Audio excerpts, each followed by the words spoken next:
thanks for coming.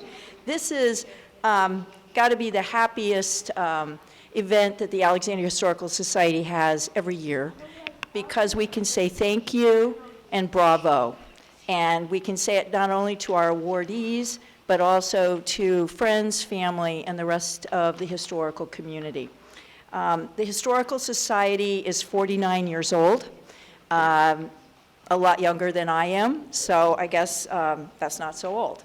And next year is our 50th anniversary. We want to celebrate in a way that can make a difference for the future as we talk about the past. And I invite any of you with ideas to work with us of what we could do to think about what has happened in the last 50 years since 1975. Somebody just told me cell phones, the first cell phone was invented about that time. I didn't have one. I don't know about you, but I sure didn't then. What has happened about history and preservation and public history and knowledge and thoughts and memorials in the last 50 years, and what do we want to happen in the next 50 years? So annually, we recognize exemplary contributions to local history through our awards program. We have the T. Michael Miller Award, and this is named after a past president and curator of the Lee Fendel House and a history librarian, and the Special Merit Award. We also present the High School History Award to students from the 4 largest high schools in Alexandria. As the awards committee, headed by our board members Scott Varick and the student award chair Debbie Ackerman, began their task of calling for nominations, I actually began thinking about, well, what is the value of an award? We hear the word, but are awards what they used to be? Who cares about another certificate? You know, what's an award? Well, I've heard people, admittedly of my boomer generation, saying, oh, awards have lost their luster. Younger generations are given participation awards for just like showing up. And it's not on merit. For instance, rather than just some people on a soccer team getting a trophy, everybody gets a trophy. There are also many more awards for adult achievements, like look at all the literary genres compared to 50 or 100 years ago. As a culture, are we awards crazy? Are we just ending up thinking like, another award, it's like, oh, I've got so many, I don't have a wall big enough for all these awards. Well, what does award mean? So, well, I was a Latin student for 5 years, and actually I just talked to a student the other day who's taking Latin at Hayfield High School. So I thought that was pretty traditional to be doing that. So I looked up in my wonderful Oxford English Dictionary, what is the basis of the English word award? Well, it goes back to medieval Latin, ex wardare. Well, ex, we all know, means out. Wardare means to observe, to regard, to guard. So by Middle English times, which was about 1100 to 1400, the word was a warden. So we really just shortened it a little bit, a warden. Well, I like the concept that this word imparts. The awardee is actually observed and regarded by some entity that is guarding standards or understanding what merit really means. This could be a judge who awards in a case, makes an award of X amount of money or a decision, a committee. And an award in English actually implies giving what is deserved or merited, usually after a careful weighing of pertinent factors. I think that is so valuable. So here we are observing people from high school teachers and from nominations that come from everywhere about people that have done things that are important for the history locally. Well, awards are usually presented at ceremonies. Here we are. We even have a tablecloth. Amazing. At the last minute, but we do have a tablecloth. We have an awards program. We have hospitality, thanks to Linda. And why do we do this? Because it actually produces an awareness across our community of what is meritorious. Why is this person or this particular project singled out? It means good job.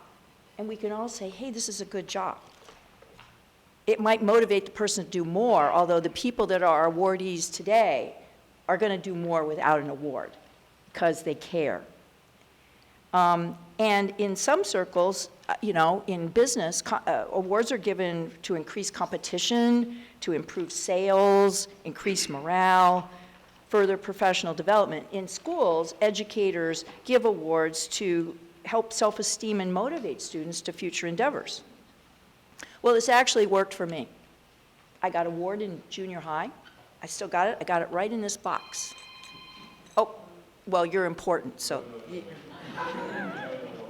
He always gets phone calls. So I got this medal award in junior high for service.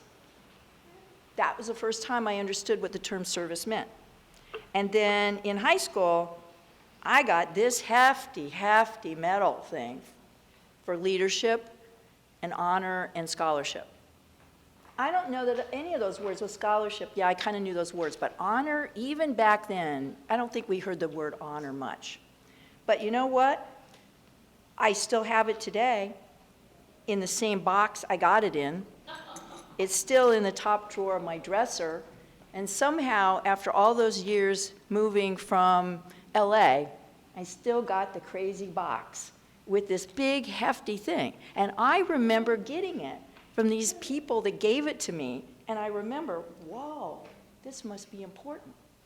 I think I must have listened because I wanted a career that served. Now, how do you do it when you like history? Oh, I don't know. What are you going to do? Well, somehow, fortunately, I ended up in the city of Alexandria with the best job in the world, city archaeologist. And thanks to the award, I understood that service had great value. Service, whether you do it as an avocation or as a profession, we can all serve in areas that we care about. And tonight, we're honoring all the people that have served, not because they want an award, they want recognition, but because they truly care. So today, we are really presenting the Miller Award, the Special Merit Awards, to recognize distinctive accomplishments in local history and preservation, and to offer truly our gratitude for the energy, perseverance, commitment, and often passion in our recipients' pursuit of historical accuracy and education. And we present to the Alexandria High School students from the different schools the award to demonstrate that intellectual curiosity, lifelong learning, research, analysis, writing, and service beyond self are all respected values. And we thank you for how you are already starting to do this. So whether you pursue things as an avocation or as a vocation, history, preservation, museums, conservation, education are all important to our culture and to our way we think about life. So tonight, the Alexandria Historical Society congratulates our 2023 recipients and thanks our committee chairs for their efforts. So I'd like to introduce Debbie Ackerman now, Chair of the Student Awards. Thank you.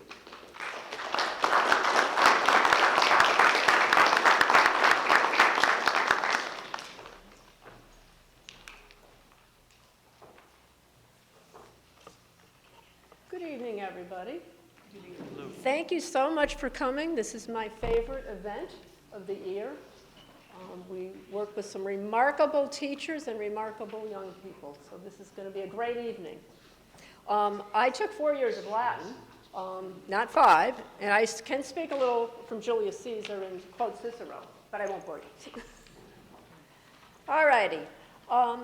Since 1984, we have recognized a junior or senior from each of the 4 Alexandria high schools who've demonstrated excellence in the study of American history.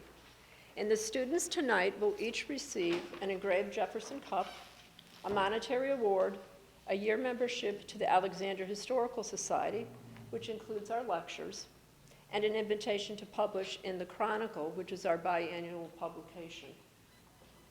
Now, I've had the honor of chairing this Student Awards event since 2012. And every year, I'm continually amazed by these extraordinary young people who excel academically, but are also gifted in sports, music, theater, and a variety of other areas. Tonight, we recognize their talents and achievements, and we express gratitude to their parents, family members, teachers, coaches, mentors, and a number of others in their world who supported these young people with love and devotion. These awards are shared with you. Now, what I'm going to be doing is calling up the student's name and their teacher if they're here, and they're going to stand next to me, and I'm going to embarrass them a little bit, and then I'll be distributing their awards. So our first student this evening is Sam Espech from Alexandria City High School. He is a junior.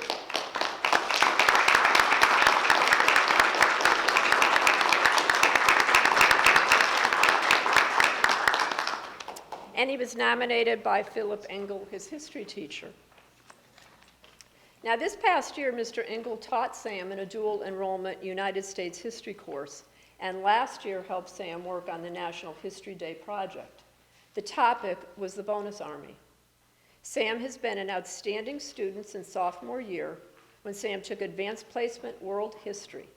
Sam has a genuine interest in history and has gone above and beyond class requirements, such as participating in National History Day projects in high school after it was no longer a requirement for advanced classes.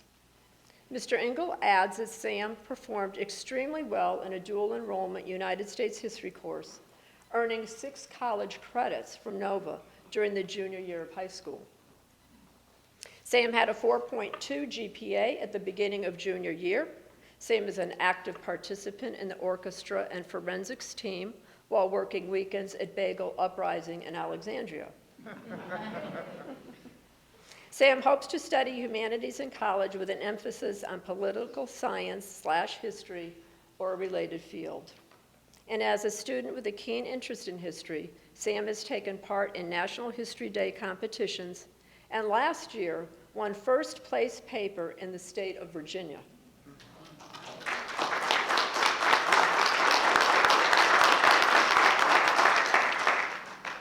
The topic was the bonus army, and the White House Historical Association has it on display among 15 papers nationally, and it can be accessed through the White House website. Congratulations.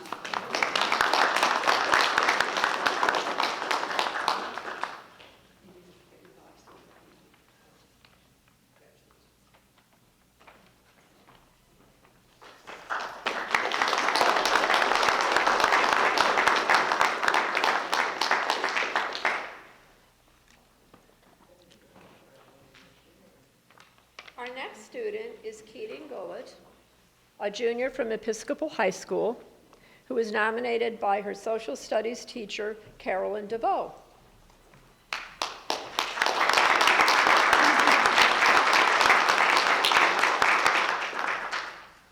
Ms. DeVoe indicates that Keating has been a top performer in her United States history classroom, readily answering questions, recalling information from her outside passion for history, and leading class discussion. She wrote a high-level research paper investigating the domestic effects of September 11th. She has made the school's high list every year thus far. Outside of the classroom, Keating is one of the school's key contributors to the varsity field hockey and lacrosse teams, even suiting up as goalie. Clearly, she can handle any pressure. She spends many weekends playing lacrosse beyond her school's teams. In her free time, she competed on the varsity squash team this winter. More recently, Keating has taken to baking, making the most delicious American buttercream icing and treating her peers to this yummy dessert. Did you bring any with you? Ms. DeVoe describes Keating as incredibly determined. She wants to become an oncologist and attend University of Texas at Austin for medical school. And she also plans to play lacrosse in college. Congratulations.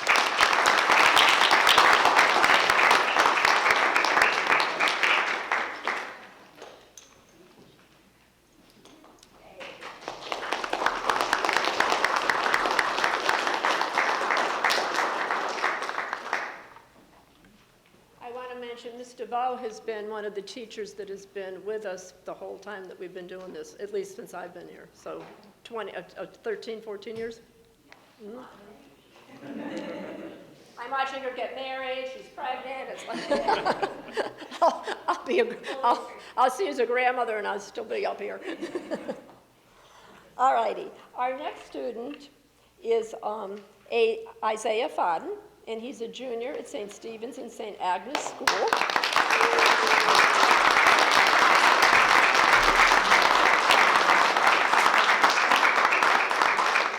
And he's here with his teacher, David Hillink. And I want to mention that the person from his school that usually is involved with us is Kate Hardwick, and she's here tonight too. She just didn't want to come up on stage. Mr. Hillink describes Isaiah as an eager and inquisitive student of history. He writes exceptionally clear and argumentative essays in response to challenging advanced placement United States history prompts. Isaiah has an incisive mind and often achieves an understanding of complex historical issues well in advance of his peers. He uses his knowledge to foster greater group learning, both by answering questions that his teacher poses to the class and by raising insightful questions of his own. One hallmark of Isaiah's scholarship is his ability to see the connections between local and national developments. During a class field trip to the Freedom House Museum in Alexandria, Isaiah took the lead in discussing the museum's exhibit about the domestic slave trade with the host, Dr. Ben Skolnick. Isaiah is completing an independent research project about the rise of mass incarceration in the wake of the Nixon administration's so-called war on drugs, for which he plans to make use of data compiled by Alexandria's municipal authorities as a primary source. Isaiah thrives in other areas as well. He's an exemplary member of the Saints community. As a junior, he participates in a wide range of service activities and leads both the Special Olympics and Adopt a Block clubs. Each summer, he has undertaken a demanding internship with a software engineer, mastering a skill that promises to give him a competitive edge in the job market when he completes his college education. Isaiah speaks Spanish fluently and uses his knowledge of the language to broaden his understanding of other cultures. He plays basketball for the Saints and enjoys spending time with friends and family members. Congratulations.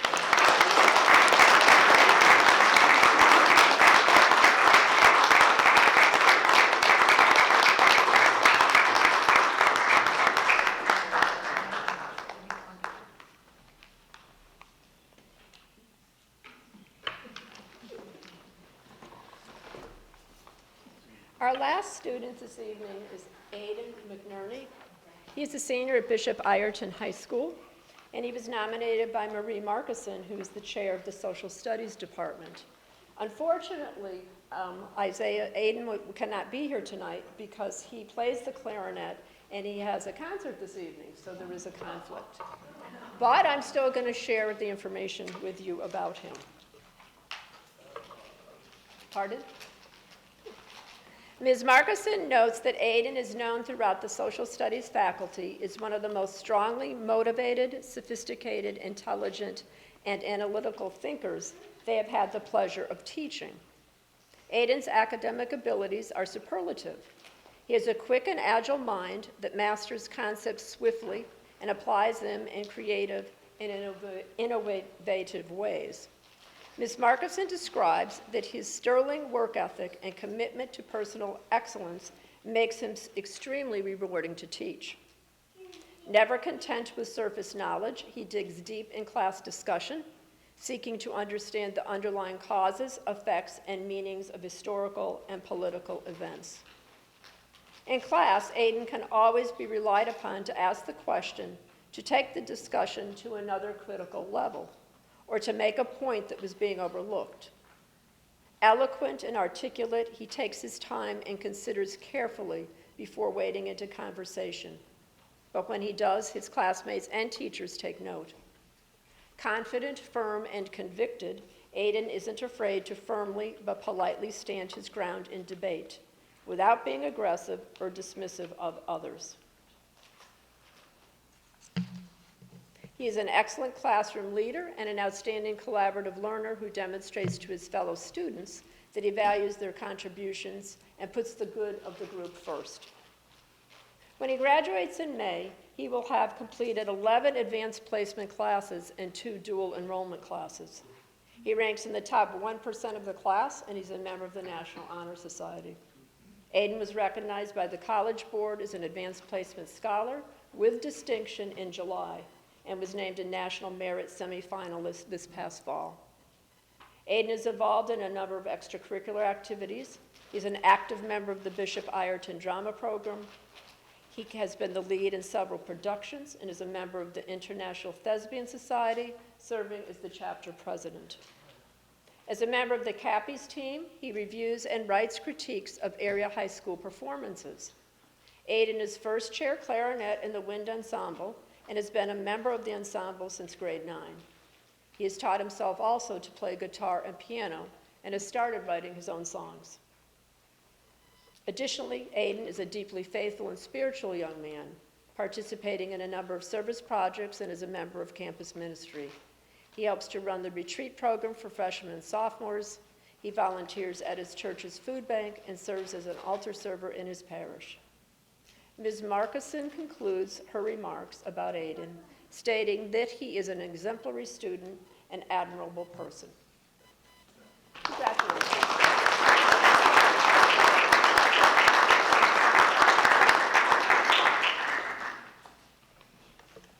Again, thank you for coming and sharing our event, and I'll turn things over now to our adult ones.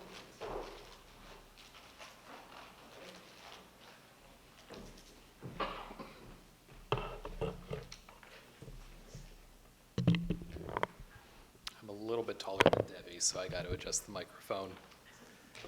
All right, good evening, everyone. Good evening. Since my fellow board members have shared how much Latin they took in school, I feel it's only appropriate if I inform you that I only took a grand total of 1 semester in Latin at school. I remember the word salve, which I believe means hello.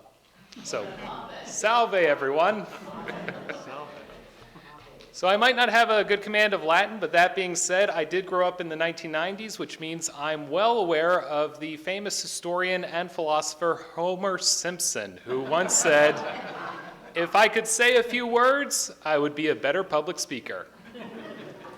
As chair of the Alexandria Historical Society Awards Committee, it is my pleasure to welcome you here to honor and pay tribute to our awards winners. For nearly 50 years, this organization has worked to support the research, preservation, and interpretation of this city's history. And we've been giving out awards to advance this mission for at least 25 years at this point.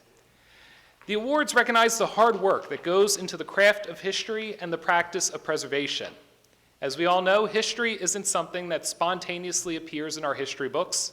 Exhibit text panels don't magically appear on the wall. Historic structures do not randomly preserve themselves by encasing themselves in amber. And archaeological artifacts, they don't dig themselves up. The history we know today, the work we're honoring today, only came about after long hours of research, interpretation, and effort. And that is what we're honoring tonight. Now, our winners tonight are not only going to be receiving an engraved award, but they will also be receiving a signed proclamation from the mayor showing that the city and city council recognizes the work that they do and that the achievement it is to win these awards tonight.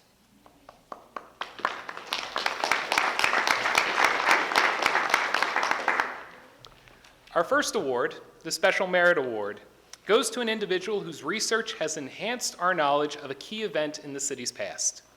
In her work, Public in Name Only, the 1939 Alexandria Library sit-in demonstration, Dr. Brenda Mitchell-Powell draws upon fresh research to increase our understanding of a key civil rights protest in Alexandria, as Samuel Tucker and his allies worked to challenge the Jim Crow regime that blocked access to public library facilities in the city. Her book draws upon interviews with longtime Alexandria residents to tell a fuller story about both the protests and the community that they occurred in. In addition, it also relies on primary sources as well as comparison of different sources over different times to create the authoritative work on this key event. In addition, the book also includes a great concise history of Alexandria. So altogether, this is a work that is immensely valuable to all Alexandrians. And in fact, as the individual who nominated her noted, this book should be read in all of Alexandria's high schools, and certainly by all members of City Council. I'd like to read briefly from the proclamation honoring our winners, starting with Brenda.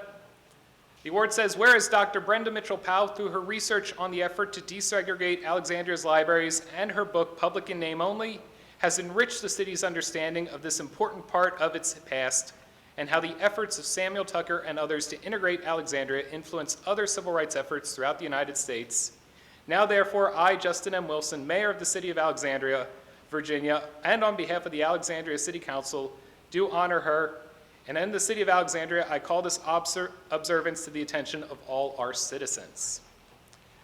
For her work to research and share this story, the Alexandria Historical Society Awards Committee bestows the Special Merit Award to Dr. Brenda Mitchell-Powell.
Our second award, the T. Michael Miller Award, is named after the prolific historian and former Alexandria Historical Society president, T. Michael Miller.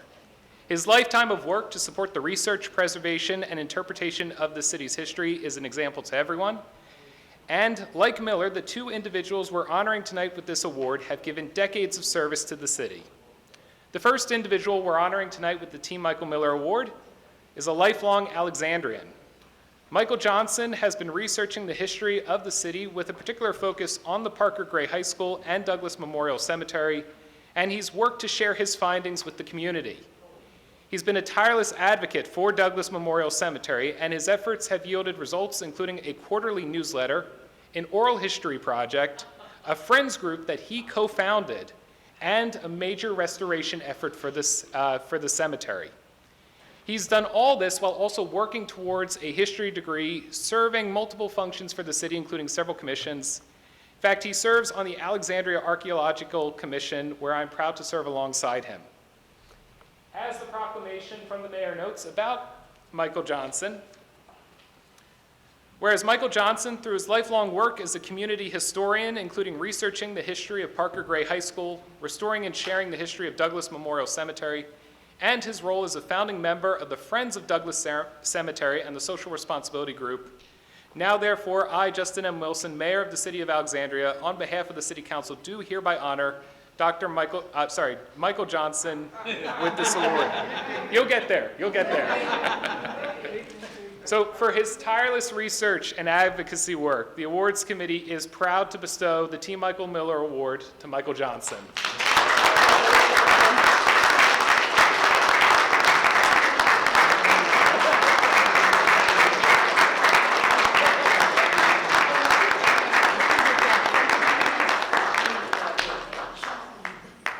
Good afternoon, how y'all doing? My grandsons, 2 or 5. I just wanted to take a moment to first show my gratitude for this award. I met Miss Pam Kersey when I was 20 years old. But I just want to say, for me, history is a force of nature that captures the past and the present, and it moves me into the future. I am moved by this force, and I love it.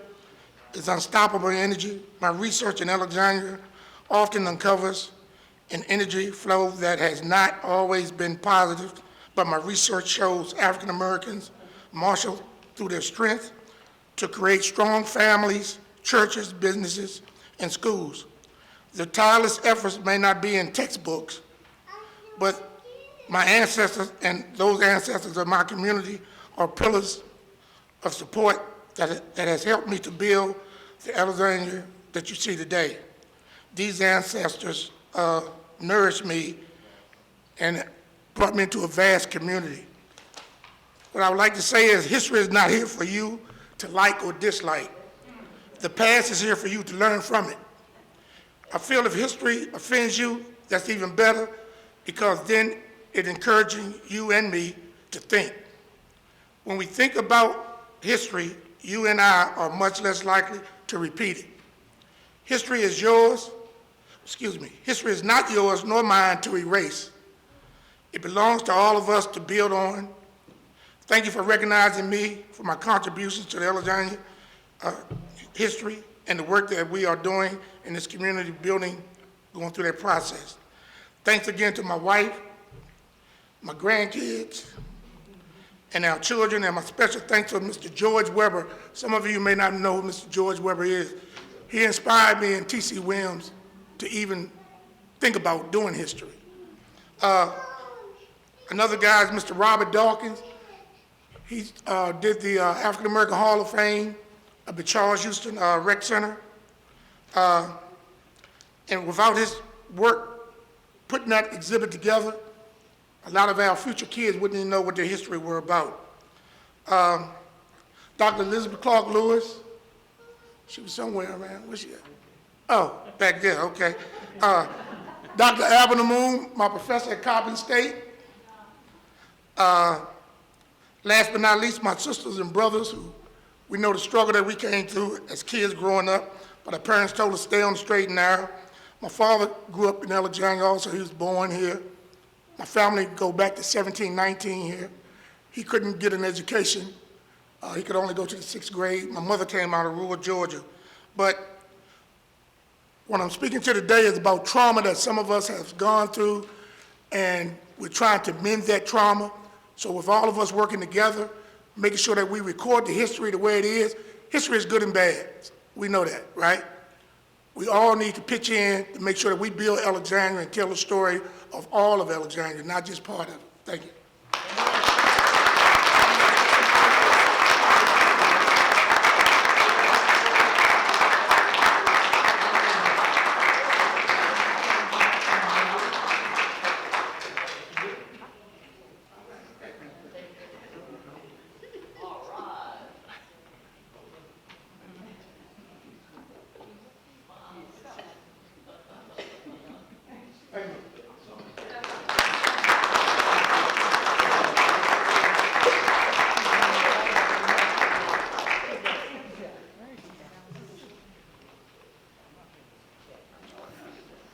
So we've got one more award. We're also awarding the Team Michael Miller Award to another individual tonight who has left a powerful impact on the city, its history, its knowledge of that history, and the preservation of the many key resources in the city.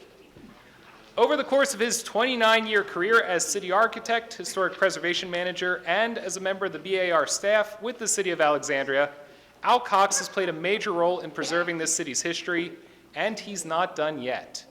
Al is retired, which, after reading his biography, reading the materials that was submitted with his nomination, I think means that he's slowed down by this much. So he continues to work with the city on preserving and interpreting its history today. He's working and advising the city on projects relating to the Murray Dick Fawcett House as well as the Freedom House Museum. So he's still moving forward. He's still contributing to the city and its efforts to preserve its history. So for that reason, we're giving this award to Al Cox. I want to briefly read what the proclamation says about him. Whereas Al Cox, over his 29-year career as city architect, historic preservation managers, has played a key role in preserving the city's history, and through his ongoing support to the Murray Dick Fawcett House and Freedom House Museum, continues to support history in Alexandria. Now, therefore, I, Justin Wilson, Mayor of the City of Alexandria, on behalf of the City Council, do hereby honor Al Cox. So for his work, his long career, we give the T. Michael Miller Award to Al Cox.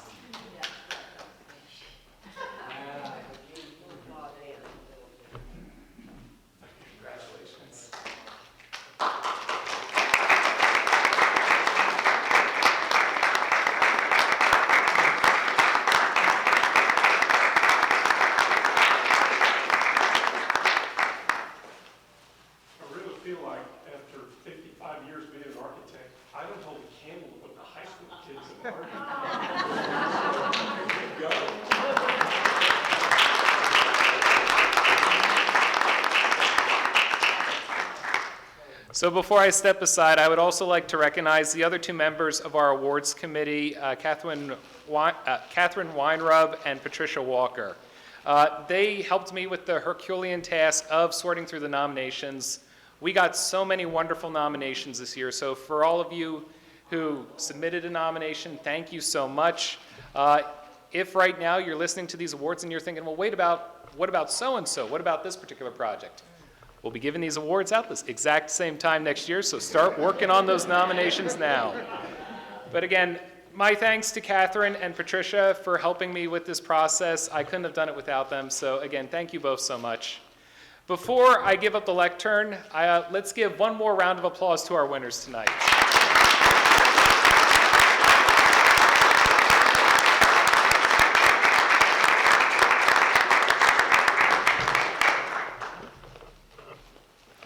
And then Pam, I believe it's your turn again.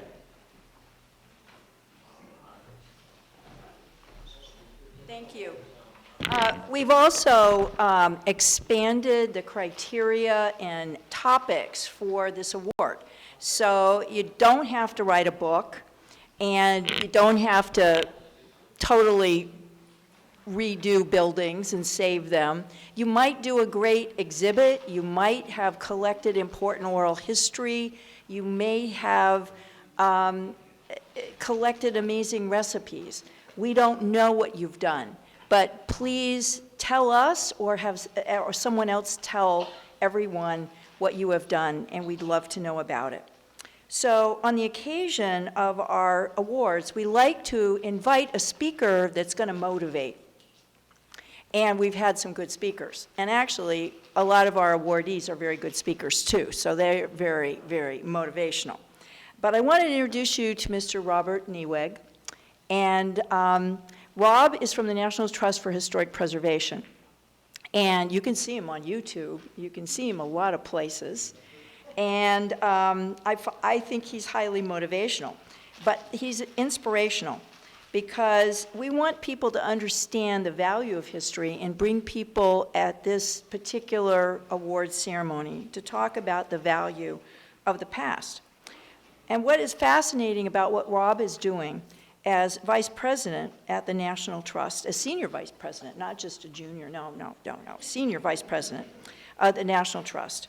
He's actually moving the trust in the 21st century, maybe the 22nd century, we hope, with what is called the National Impact Agenda. And please look that up under the National Trust for Historic Preservation, because the National Trust is becoming a different institution, I would say. Thank you, Rob, for doing this. Because he's looking forward for the past. And one of the things he has done is crowdsourced from hundreds of preservation practitioners around the country to help guide changes in practices and policies of historic preservation. We probably needed some of those. Thank you. And this means how people actually do things that are preservationists, and also what are the beneficial outcomes in historic preservation. How does historic preservation actually contribute in the world? So the National Impact Agenda aims to help build a more sustainable, inclusive, and equitable future.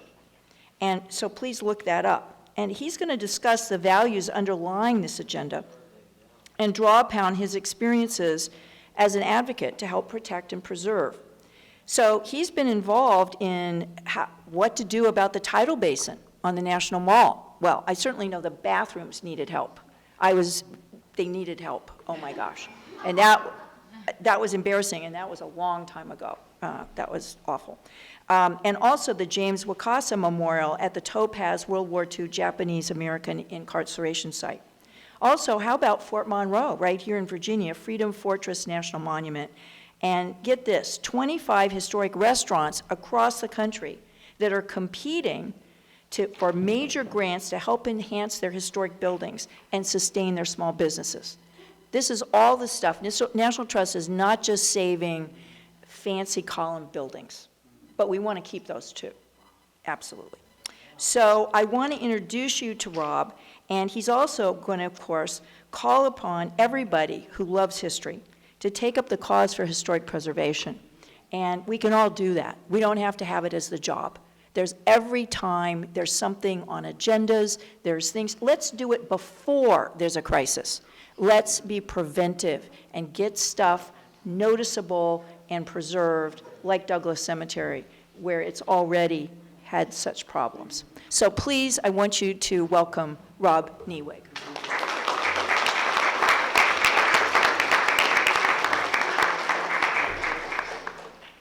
Thank you all. It's an honor to share the stage with you, sir.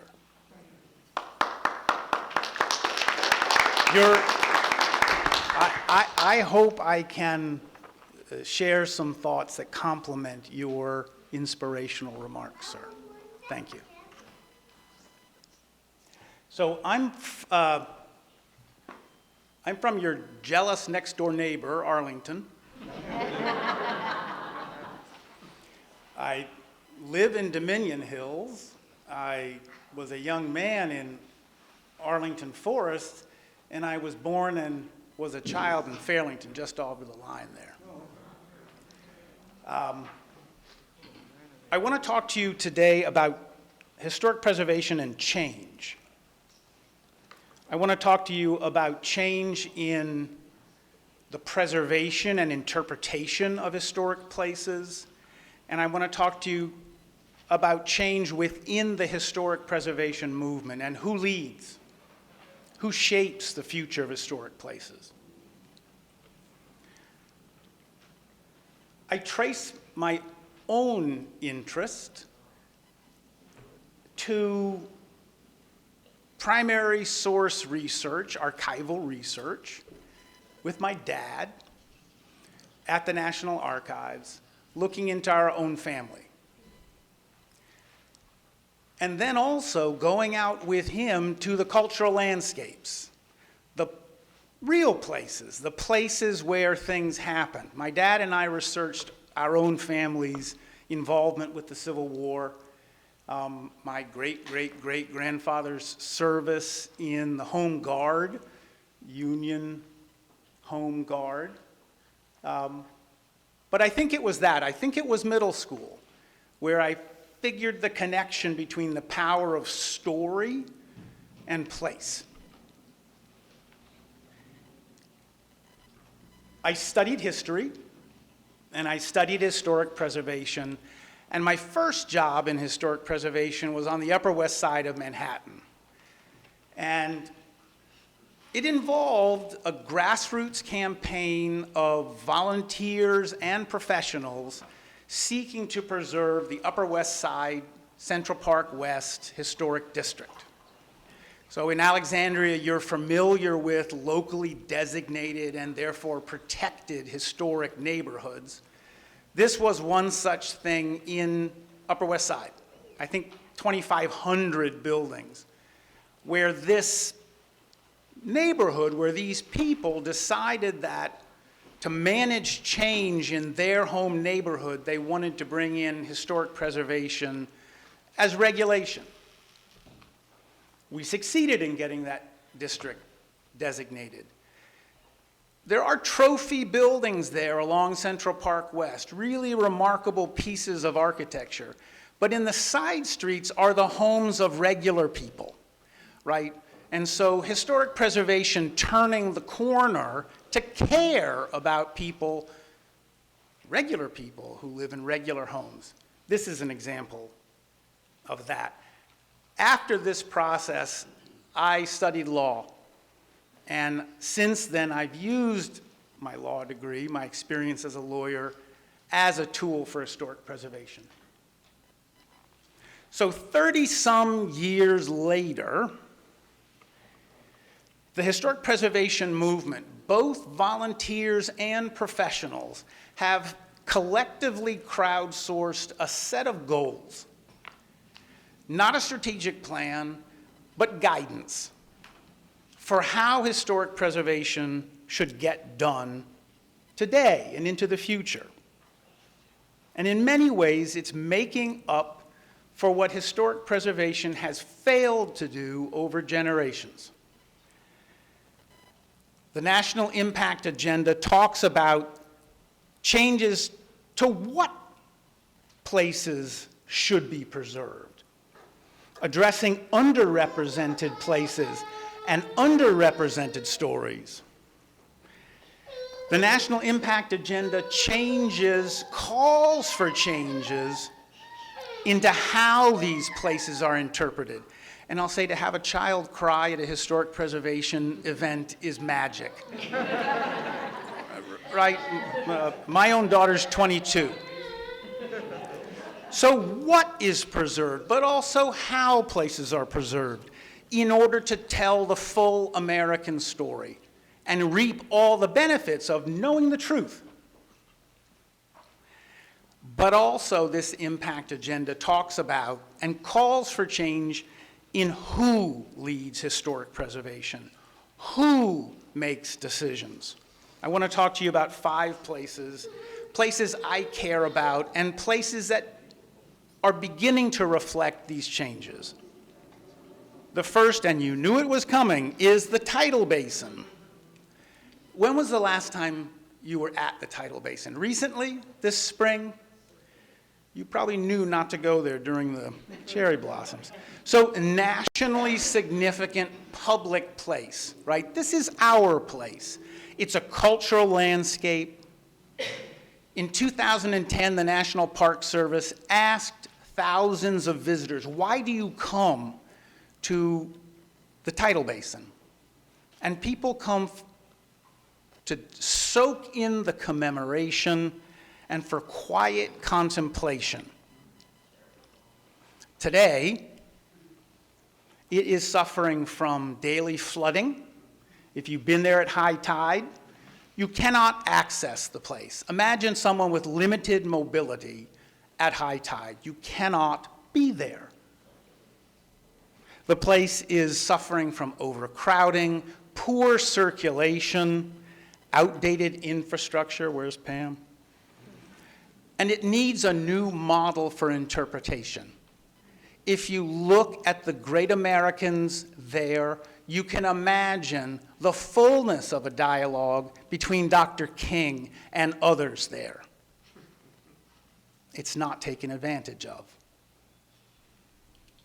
So, with the Park Service's full cooperation and the good leadership of the Trust for the National Mall, in addition to the National Trust for Historic Preservation, we have engaged in a tidal basin ideas lab, not a competition, but a place where 5 internationally significant design firms, landscape design firms, engaged in considering the problems, considering the challenges from interpretation all the way to circulation. And it's online, Tidal Basin Ideas Lab, remarkable work done by Walter Hood for interpretation of the place. Please look. But also these renderings here. Look, sea level is rising, and the National Mall is built of landfill, and it is subsiding. So some of these landscape designers said, look, we can't fortify it permanently, so what if we let it go? What if the tidal basin became an archipelago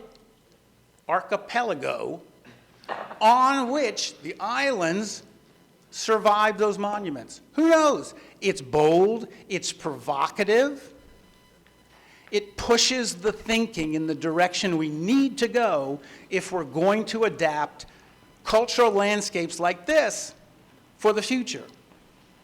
60 years from now, the tidal basin, that landscape will be underwater. So today, using federal dollars, the Great Outdoors Act, the Park Service is fixing the seawalls. They're fixing the seawalls at the tidal basin, they will be, and also in parts of West Potomac Park, places you can't go now. So the seawalls are being protected, and the Park Service is about to embark on a full comprehensive master plan for the place with lots of public engagement so we can get this place right. And there's been leadership from an allied field, landscape design. A second place that I love, and have people visited, where's Audrey? I know, of course, Audrey has visited. Fort Monroe, Freedom's Fortress. It's a short drive away, and this is one of the most remarkable places in the nation. 565 acres. It's a spit of land, Hampton Roads, at the mouth of the Chesapeake Bay. For generations, it was interpreted as having been built by Robert E. Lee, and interpreted as a place where people came to watch the Monitor and the Merrimack fight. Yes, that happened. And also as the place where Jefferson Davis was incarcerated for a couple of years. That was the interpretation of this place. Today, thanks to descendants of people who freed themselves at Fort Monroe, thanks to the leadership of descendants, it is being interpreted because this was the spit of land in 1619 that the first enslaved Africans were put ashore. This place, it's still there. We can still go there and stand in their shoes. It's also interpreted for 1861, May 1861, and the history of freedom seekers, the contraband story. At this place, beginning in May 1861, 3 men freed themselves and came to this place. Audrey Davis's ancestor was a leader of the freedom seekers, of the self-emancipators there.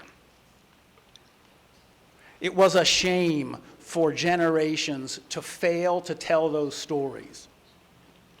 In 2011, November, President Obama used his authority under the Antiquities Act to create Freedom's Fortress, Fort Monroe National Monument. This place now is known and valued officially for the full American story.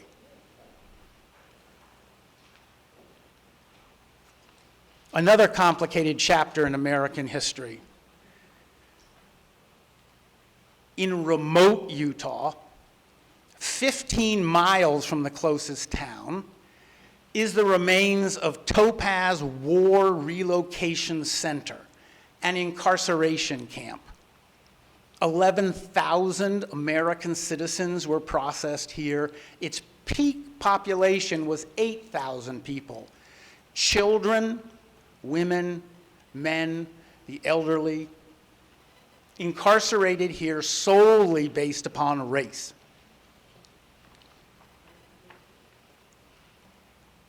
In April 11th, 1943, the gentleman there who immigrated from Japan and became an American citizen, lived in San Francisco, he had been incarcerated. James Wakasa, on April 11th, 1943, he was murdered. He was shot at a great distance by a sentry, a 19-year-old boy with a gun. He died. His friends built a monument to him on the site of his death. It was extremely important to their grieving for their murdered friend. Shortly thereafter, the War Department ordered that that monument be destroyed. And it was lost for 75 or 80 years, right? You do the math. Recently, descendants of people who were incarcerated here did research, and it just occurred to me, they did it at the National Archives. Did research at the National Archives and found the monument. The friends of James Wakasa had buried it. They pushed it over and they buried it. They hadn't destroyed the monument they created, they buried it. And it lay buried there for generations. A mistake was made. A mistake was made by the private sector group that runs this place. They owned 600 acres of this mile-square camp. Those buildings are all gone. It's like a two-dimensional place that you really can only understand from an airplane. You can see it. If you're on the ground, everything is flat. The small group of local people who run that museum otherwise well made the mistake of wrapping a chain around the monument and yanking it out of the ground without archaeological investigation and without ceremony. Survivors of the incarceration and descendants of people who were incarcerated there objected. They are devastated. Today, what's going on between the small museum, who are not Japanese Americans, and the Japanese Americans who are seeking to honor their own heritage, they are in conflict. And what's happening now is those two parties are seeking to find some form of reconciliation. What the survivors and descendants are looking for is structural parity, equal governance of this place and how its stories are told. And you can hear groups of descendants across the country saying this: nothing about us without us. Doesn't that make sense? You have survivors, you have people alive today who experienced this wrong, and you have their families who care deeply about it. Nothing about us without us. That's what people at Montpelier, owned by the National Trust for Historic Preservation, have said. And today, after conflict, highly public conflict, the chair of the Board of Trustees is a descendant. Half of the Board of Trustees are descendants. So change is happening. Anger is what's happening here now. Just down the road, just a few days ago, a really wonderful occurrence. So my dad is buried at Arlington National Cemetery, and so for me, it's a sacred place. In the center of this place is Arlington House. You know its official name? Arlington House, the Robert E. Lee Memorial. The National Park Service's webpage, the first sentence is, Arlington House is our nation's memorial to Robert E. Lee. Public land, federally controlled land, land that's a place, the cemetery, that's visited by 3 million people a year. Before the pandemic, Arlington House had 1 million visitors a year, most of them young. And when they go to the Robert E. Lee Memorial, traditionally, when I went there as a young person, you don't see the full story of America. You don't see the full story of the people who lived there, worked there, died there. But the Arlington House Descendants Family Circle, which is led by a man named Steve Hammond, a genealogist.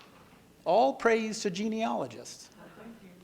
Steve Hammond is leading a group of people who are made up of the Branhams, the Custuses, the Grays, the Henrys, the Lees, the Parks, and the Syphaxes. I grew up with Syphaxes in Arlington. I knew them. They knew me. I never knew their history. I was never taught their history. Here, the Arlington House Descendants Family Circle, made up of descendants of the enslaved, but also the enslavers, are working together with the help of social justice facilitators, are working together to honor the lives of those who lived, worked, and died at Arlington House. On Saturday, they held a public day of remembrance and reconciliation, well reported in the Washington Post and well reported on NPR. As part of their action plan, the descendants are asking that the house be formally redesignated by Congress so that it would be, going forward, Arlington House National Historic Site. Representative Beyer and Senator Kane are reintroducing that legislation soon. Okay, so right down the road, this is going on. The other half of my slide is the 1914 Confederate Memorial, which stands at Arlington National Cemetery. Erected in 1914, I didn't know quite when. It turned out erected in 1914 on Jefferson Davis's birthday. What do you imagine the agenda of this memorial was from the beginning? And yet it still stands and is visited there. The Naming Commission. Everybody here has served on a commission. Imagine serving on a commission called the Naming Commission, going around the country and changing the military establishments, the names that are of those who served voluntarily in the Confederate military. They also have recommended, and the Army is directing, the removal of the bronze upper half of this memorial. It's going to happen. It's the Army. That's the first lawsuit that's been filed to defend the memorial. So we have conflict, but we have leadership of the Arlington House Descendants Family Circle. We hope for good things. Okay.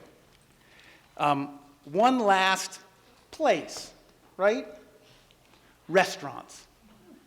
Small family businesses that occupy historic buildings or that do business in historic neighborhoods. Legacy small businesses in old buildings. We have a grant program. It's 3 years old. $40,000 cash to 25 restaurants a year. Use it to fix your facade. Use it to fix your sign. Use it to fix some exterior portion of your building and operating costs. This puts us into the position of saying that it's not just grand architecture or places where cataclysmic things happened in our country's history, but we should also value and seek to preserve those community cultural heritage hubs, the centers around which our lives turn, our real lives. This year we had 460 excellent nominations. In a couple of weeks, we're going to be announcing the 25 restaurants. Far left, San Francisco, a restaurant in San Francisco's Chinatown, an ethnic enclave. In the middle there, a drive-in along the Route 66 corridor in Arizona. And on the right hand there, a restaurant, a small shop on the Upper West Side. So I run the department that administers this, right? And I got a chance to look through the 460, and I came upon that restaurant on the right, and it occurred to me, somebody broke up with me at that restaurant. And I haven't put it together, but it's a troubling memory. Okay, so change is happening in the historic preservation movement. Mr. Johnson, you're part of that change. Especially important to my side of the National Trust are the 3 goals on the right there. The idea that we should be focused on inclusive and multi-layered shared history. The history at Fort Monroe is multi-layered. We should be telling the full history. We can grapple with it. The AP students in the room can grapple with it. The second goal there, that we need as preservationists to form partnerships with allied fields. Museum studies, yes, we're in partnership with you. But what about landscape designers? Landscape designers can help us work our way out of existential crisis. Tidal basin. And finally, at the bottom, we've got to make way. We've got to make way. We've got to make room in the preservation movement amongst leaders for people from all walks of life. Yeah. Okay. Historic preservation is at the intersection of public history and of placemaking. The kind of changes that I've talked about can make historic preservation more relevant, more effective, and just plain better for our nation. There are plenty of important historic places in Alexandria, places that inspire, evocative stories. And I call on you, I welcome you, I honor your work to preserve and interpret those places. Thank you.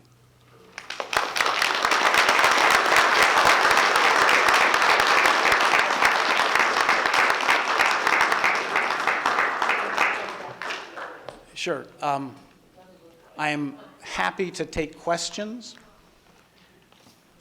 There's a live mic right here. Thank you. Good evening. Good evening. My name is Elizabeth Clark Lewis. I'm the director of the Public History Program at Howard University. And I want to thank you for your presentation. Thank you. And I'd also like to add that one of our PhD students, Eola Dance, is the superintendent at Fort Monroe.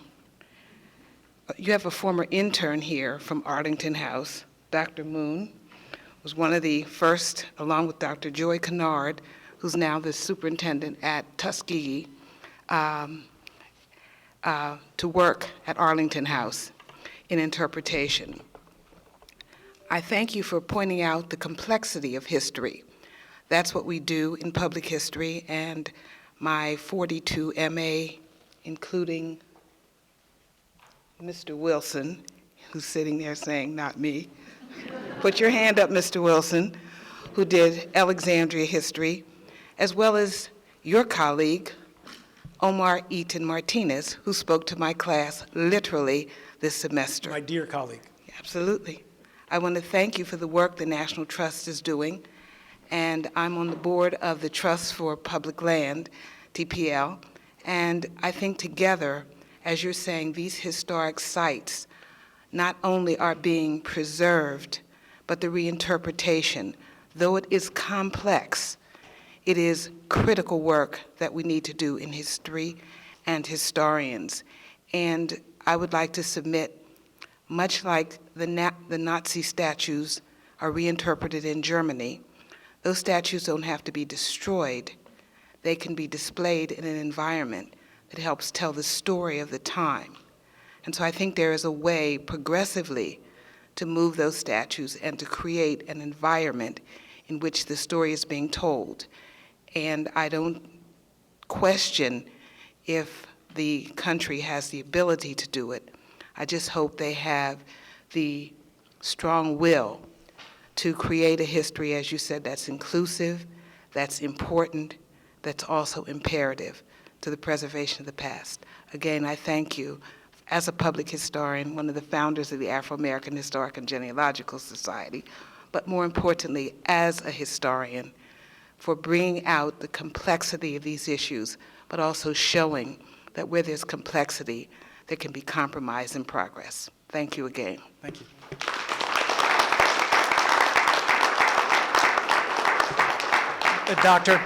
Doctor, thank you for your remarks very much, and I honor the names of the people you raised, delightful people all.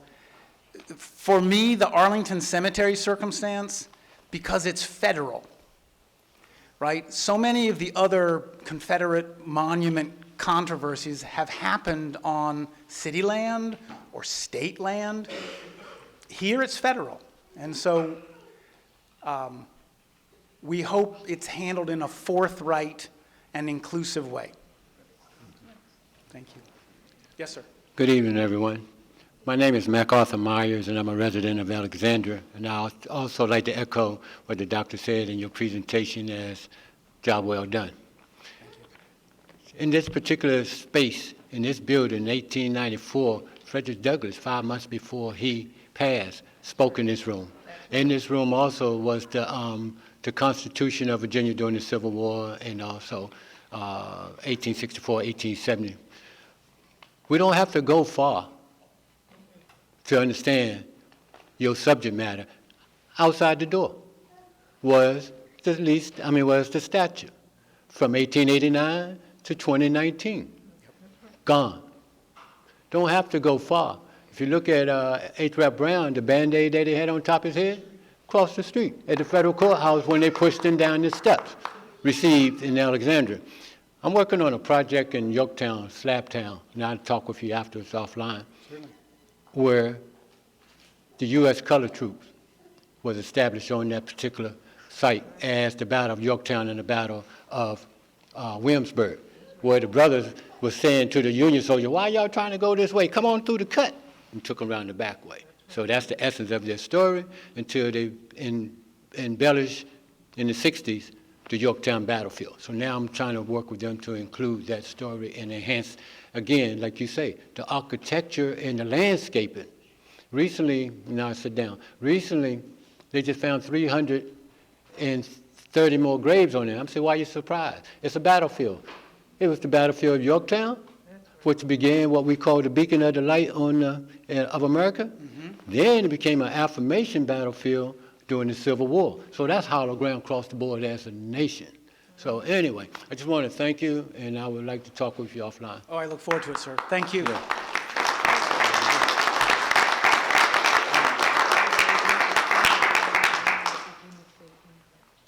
I actually have a question. I've been trying to help an organization here in Alexandria, the historic Alexandria Black Elks Lodge, number 48, for the past few years. Do you have any resources at the National Trust to try to help an organization that's changed over time, you know, with fraternal organizations not having the number of members they used to? They've got a large building and trying to reinvent themselves, maybe is the best way to say it. Does the Trust have any resources to try to help an organization like that so they can actually try to hold on to their building and preserve it the way it should be? It's a historic site of African American heritage? Yes. Okay, so I'm going to close by saying the thing that my senior leadership at the National Trust would have had me open with. So I'll close. The National Trust has created the African American Cultural Heritage Action Fund. It is a $90 million fund. Marvelous philanthropic support for this work. I'd be happy to give you my card. I've already applied for it and we were turned down, sorry. But I'm saying Yeah. resources for Come on back. Okay, all right, you opened the door, okay. Thank you. Thank you, everyone. Much appreciated.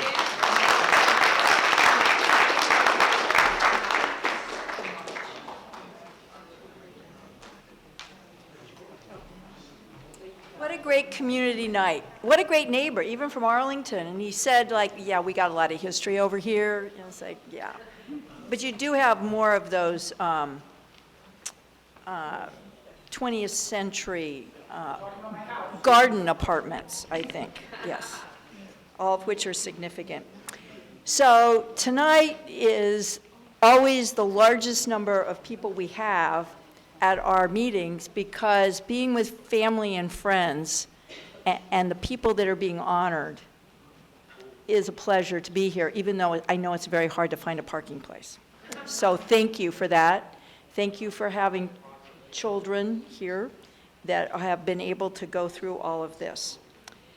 I want to just mention that, in fact, we have 2 more lectures this spring, the 4th Wednesday of May and the 4th Wednesday of June. And we'll be having Susan Dillis speaking about the Jewish community of Northern Virginia on May 24th, and Dr. Eleanor Breen talking about the latest waterfront archaeology the 4th Wednesday of June. You've all been incredibly patient tonight, and I really do appreciate you finding a parking place or Ubering or whatever you did to get here. Any of you that would be interested in serving on our board of Alexandria Historic Society, please let us know. Anyone who'd like to do a publication, has an idea of a speaker, please let us know. And I want to just thank all of you and say to our awardees, Mr. Michael, Dr. Brenda, Mr. Al, thank you. Thank you. Thank you.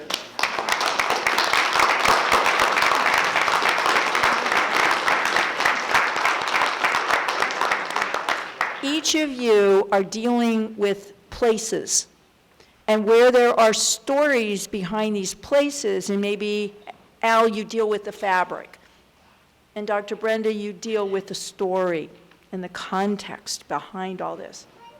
And Mr. Michael, you deal with the community and who these people really are in so many ways. Each of you is always place and the preservation of things and the real story, the complicated story, is so important. Thank you, Dr. Elizabeth, for being here. That's a real treat. All of our high school winners, thank you, thank you, thank you. Because in you, in your faces, we see us. Granted, oh my gosh, that was beyond a half century ago. Can't believe it. But I see myself, we all see us in your faces and in your spirits. It doesn't matter. Save lives. You know, do software, whatever you're going to do. But we know that somewhere along the line, you're going to be citizens. You're going to stand up for history in lots of different ways. And thank you, teachers, for constantly teaching history. Thank you.